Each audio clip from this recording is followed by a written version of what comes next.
Hi, அனைவருக்கும் வணக்கம். இஸ்மாயில் காமில் கார்கேஸ். இப்போ கியூபா கேஸுக்கு வந்திருக்கோம். இப்போ வந்து என்னென்னா, இந்த யூனிவர்சல் கீஸ்லாம் இருக்கு இல்லையா, இது வந்து இந்த கீஷெல்லில் போட்டால் உடஞ்சிருது, சரியில்லை அப்படின்னு சொல்லி ஃபிட்டிங் இருக்குன்றாங்க. இப்போ அவங்க புதுசாக இப்போ ஒன்று தயார் பண்ணியிருக்காங்க. இதுதான் இது என்னென்னா, நம்ம நார்மலாக வாங்குகிற எக்ஸாஸ்ட் பிளேடு தான் இது. அந்த பிளேடில் இந்த 4 பார்ட் இருக்கு இல்லையா, இந்த 4 பார்ட்டு தான் இதில் வந்து ஃபிக்ஸ் பண்ணுறது. அப்படின்னா ஈஸியாக ஃபிக்ஸ் பண்ணிக்கலாம். இங்கே பாருங்கள், இந்த ட்ராக் இதில் இருக்கும். இந்த ஒன்றாச்சா, ரெண்டாவது அதுக்கு ஆப்போசிட்டில் இது. அதாவது இந்த காடியில் வந்து கரெக்டாக இது வந்து ஃபிட் ஆகுது. கரெக்டாக ஃபிட் பண்ணிவிட்டு இதில் நம்ம சொருகிறோம். இப்போ நம்ம தப்பாக சொருகிறோம். இங்கே பாருங்கள், தப்பாக சொருகிறோம், உள்ளே போகலை.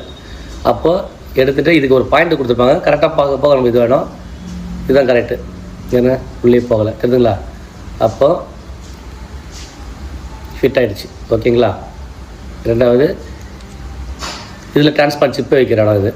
அப்போது சிப்பு எங்கே இருக்கும்? கீழே தானே இருக்கும். அப்போ இது வச்சுன்னா இது வந்து ட்ராக் போடுற மாதிரி கரெக்டாக இருக்கும்.